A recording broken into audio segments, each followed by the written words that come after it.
ദൈവനാമത്തിന് മഹത്വം ഉണ്ടാകട്ടെ. നമ്മുടെ കർത്താവായ യേശുക്രിസ്തുവിൻ്റെ നാമത്തിൽ എല്ലാവർക്കും എൻ്റെ സ്നേഹവന്ദനം. യുഗങ്ങളിലൂടെ ക്രിസ്തു ഭാഗം 34. യേശുക്രിസ്തുവിൻ്റെ ദൈവത്വവും മനുഷ്യത്വവും ഒരുമിച്ച് ചേർന്നിരിക്കുന്നു എന്നതിൻ്റെ അടിസ്ഥാനത്തിൽ നാം കേട്ടുകൊണ്ടിരിക്കുന്നു. മനുഷ്യനെപ്പോലെ യേശുവിന് ദാഹിച്ചുവെന്ന് യോഹന്നാൻ 4:7 വിശന്നു എന്ന് മത്തായി 4:2 കരഞ്ഞ കാര്യം യോഹന്നാൻ 11:35 രേഖപ്പെടുത്തിയിരിക്കുന്നു. കൂടാതെ ഉറങ്ങി എന്നുള്ളത് മർക്കോസ് 4:38 മരിച്ചു എന്നത് മർക്കോസ് 15:25 ലൂക്കോസ് 23:33 കാണാം.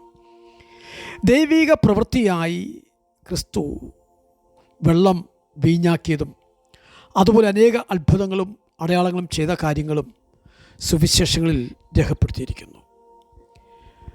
ക്രിസ്തുവിൻ്റെ മരണത്തിൻ്റെ സ്വഭാവം യഥാർത്ഥമായി മനസ്സിലാക്കുവാൻ അല്പം ബുദ്ധിമുട്ടുണ്ടെങ്കിലും തിരുവെഴുത്തിൻ്റെ അടിസ്ഥാനത്തിൽ ക്രിസ്തുവിൻ്റെ ക്രൂശ് മരണം രക്ഷാ സ്വഭാവം ഉള്ളതായിരുന്നു.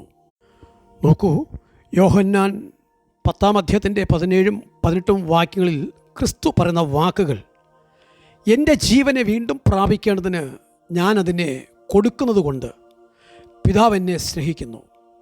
ആരും അതിനെ എന്നിൽ നിന്ന് എടുത്തു കളയുന്നില്ല, ഞാൻ തന്നെ അതിനെ കൊടുക്കുന്നു.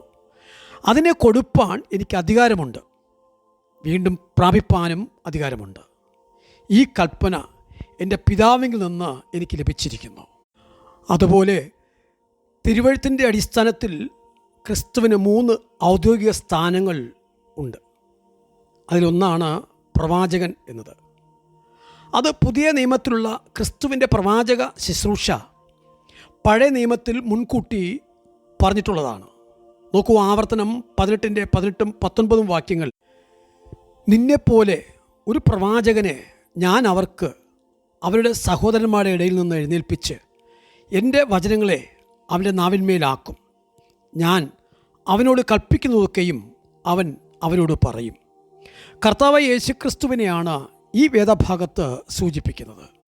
യോഹന്നാൻ 1:21-45 കൂടാതെ 6:14 അപ്പോസ്തലപ്രവൃത്തി 3:22-23 7:37 എന്നീ വാക്യങ്ങളിൽ നിന്നും അക്കാര്യം വ്യക്തമാകുന്നുണ്ട്. പ്രവാചകൻ എന്ന നിലയിൽ യോർദാൻ തീരത്ത് തുടങ്ങിയ ഈ ഔദ്യോഗിക ശുശ്രൂഷ അവസാനിച്ചത് കാൽവരി ക്രൂശിലാണ്. ക്രിസ്തുവിൻ്റെ മറ്റൊരു ഔദ്യോഗിക സ്ഥാനമാണ് പുരോഹിതൻ. മനുഷ്യവർഗത്തെ പാപത്തിൻ്റെ ശിക്ഷയിൽ നിന്നും വിടുവിക്കുവാൻ ക്രിസ്തു ഒരു പുരോഹിതനായിരിക്കണം.